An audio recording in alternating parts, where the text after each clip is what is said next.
Yo, what's up guys, I'm Fire here back from the video, and today we're going to be bringing you guys the single back bunch tight end offensive scheme. Now, I'm sure you guys know where the inspiration for this is if you watched the games tonight. It's going to be from Canes. Shout out to him for the inspiration kind of behind this video. Now, I'm going to be honest, I wasn't able to watch most of the game. I didn't really catch any of the setups, but I did see that he was running this, and at this point in the year, later in the year, videos come tough, so we are going to bring you kind of my spin on it. Of course, again, I didn't really watch it. I know he did some cool things, so if you actually want to see his version of it, let me know down below in the comment section. I can actually bring that to you. Of course, we'll kind of wait until the tournament is over, because if he does win it all, then of course we can post that championship video that I always do. But shout out to him for this. I know a couple of other guys run the single back bunch tight end, but we're going to kind of throw in our own spin now. We are using the Rams.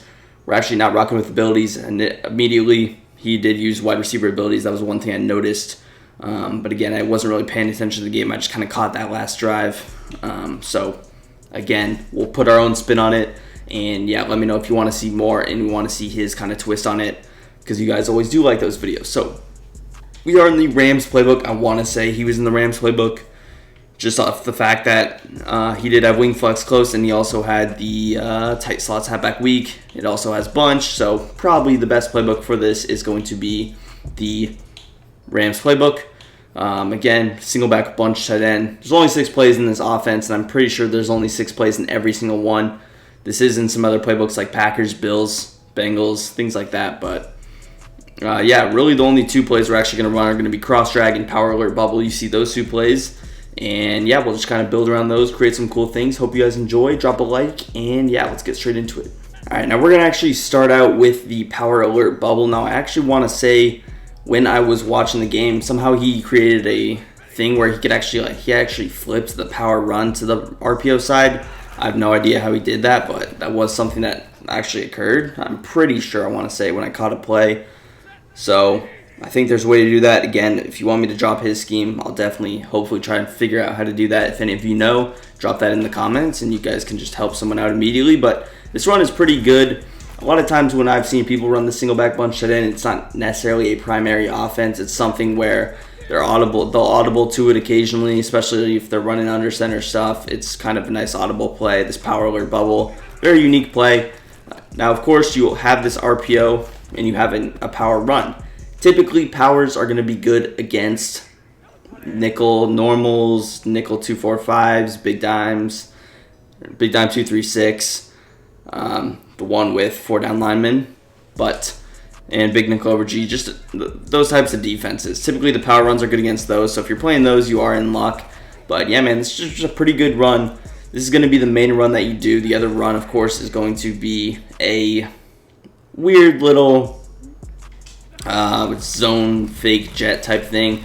Now, I think in some of these formations or some of these offenses, you actually have the there's a stretch, and I think in some of them, I want to say. So I do think some of them have a stretch run instead of the weird little power. I think like in Bengals playbook, there's a stretch, which I think, I don't know, maybe he was using Bengals, but I do think he was using the power, I want to say. So, but yeah, man, this is a pretty good run. It's just going to keep him balanced. It's not necessarily going to be the best run in the game, pick you up 20 yards a carry, but you see, just take a look at how much space you actually have for this bubble, and this is a stock cover 3. It's just normal coverage.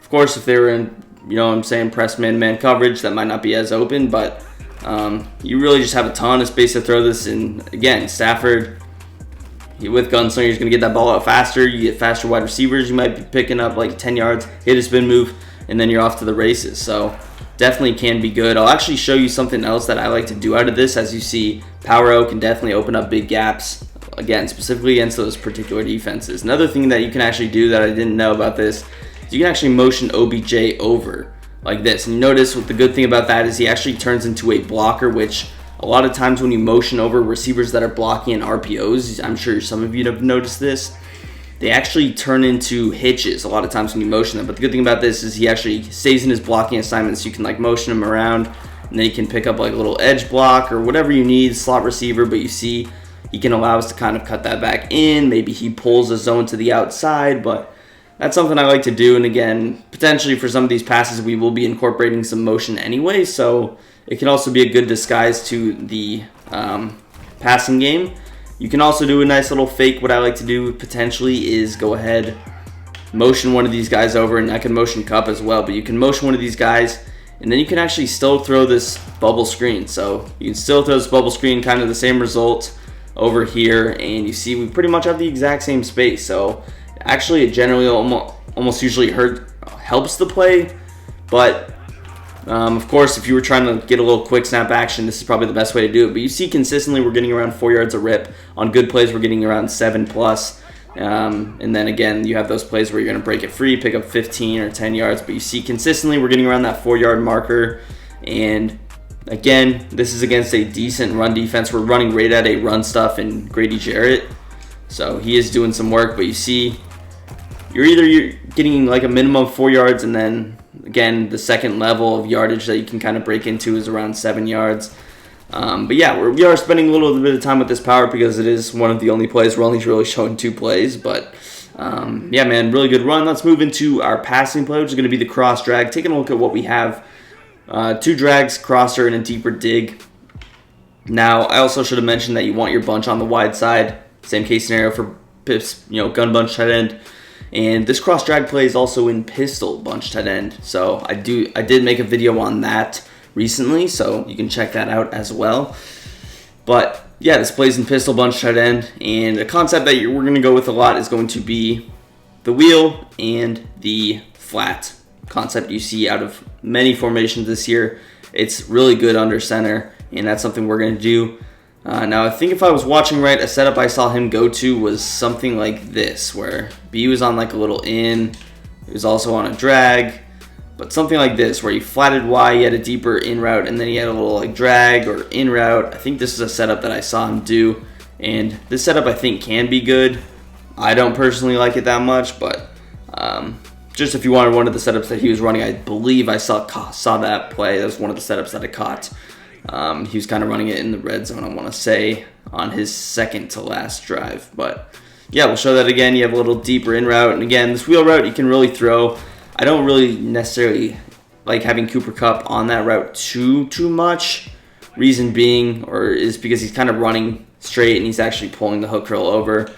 Probably what I like out of this is a little bit better is going to be to wheel RB. We're going to flat B. And then we're just going to drag X, and you could either leave A blocked if you want or streak A. Now, why do we flat B? One thing you can do at a bunch that some people don't know is you can actually motion this slot receiver outside. So I like to motion him over here, get him in a true flat zone, and then you can actually throw this wheel route. I'm not sure why that guy's playing that so good. Earlier when I was living this, he was not playing that as well. So that is kind of weird. And of course, vice versa. If I want to, we can just leave Cooper Kupp over here. And you see this seems to do that a lot more. Now, generally, there's not going to be a random hook curl on the field, and if it is, it should be zone drop adjusted. But you notice that, for whatever reason, that seems to help. So, just for video's sake, we'll probably just run it like this. But again, even if they man up Cam Akers, he's going to get open on this cut. You guys should know that you can really throw this route against pretty much every coverage in the game, any coverage that you choose. Cover 2, cover 3, cover 4, whatever you want, and it's really just open every time. They man it up, it's open. You almost like have to user it or put the perfect particular zone, some kind of match coverage, and even match doesn't really do the best against it. But let's say they user it. Okay, they're going to use, as I didn't mean to snap, I meant to just snap the ball there, but let's say they user it. They're going to take their user out of the play. Now, what do you have on this other side of the field, since we kind of been throwing this route exclusively?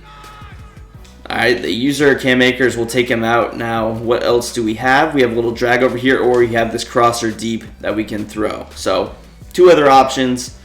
I do prefer having the clear out, but again, under center can be a little sketchy with the pass protection. So, if that is a concern for you and you are sending your running back consistently out of the backfield, it's perfectly fine to block the tight end. Just know that you kind of want to throw the drag earlier. And again, these defenses are kind of unrealistic because no one's really sitting in stock cover 3. Generally, what you're seeing is the user kind of alone in the middle of the field. So it's usually a simple read of seeing if the user goes to the wheel route, you throw the in route, or depending on the crosser. But really, and I worded that wrong. What I was trying to say is, let's say he uses this wheel route on the left. Now we can throw it to, let's put a little in route. We have an in route and a crosser. And then let's say he has one more vert hook on the right. So he has a vert hook. You see if it plays underneath, you throw it to the crosser. If it plays short or plays deep, you throw it to the in route. So that's kind of what I was trying to say. So the user of the wheel, we can't throw that. Now we have a little in route. Okay, now he's playing a little bit short. We just throw this crosser. And next time, let's say he plays him deep, we just throw the in route. So that was the first setup that we could go with. And again, I prefer to have this wheel route on the field every single time. That's me personally. Some other things you could do is we could actually go with like some motioned over routes. We can actually motion over a slant, something I like to do. So we can kind of motion over a slant. We have our wheel route, and then you have a little baby slant going to the other side.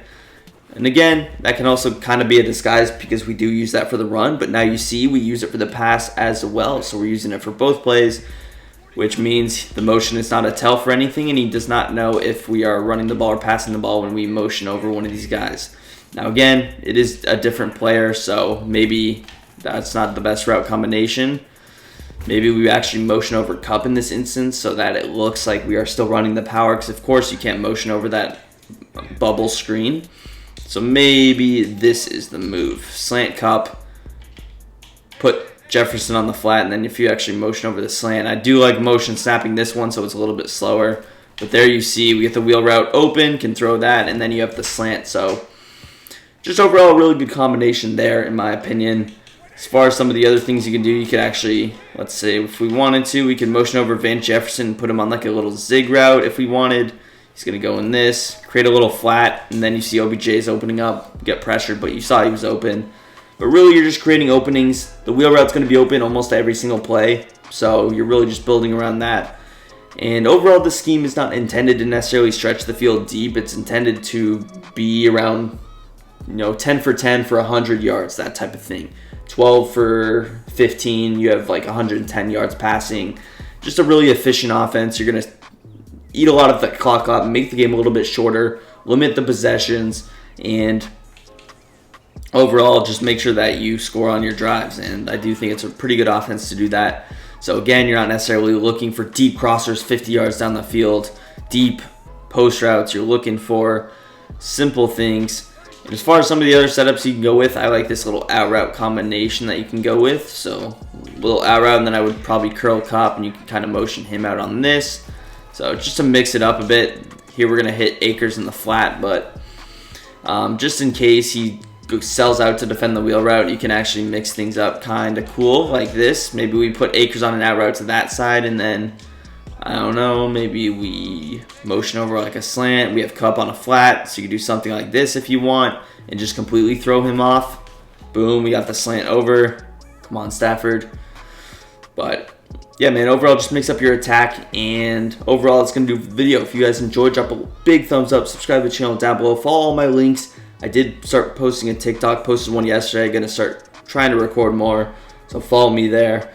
And let me know if you do want to see that extended scheme. Peace, I'm out of here.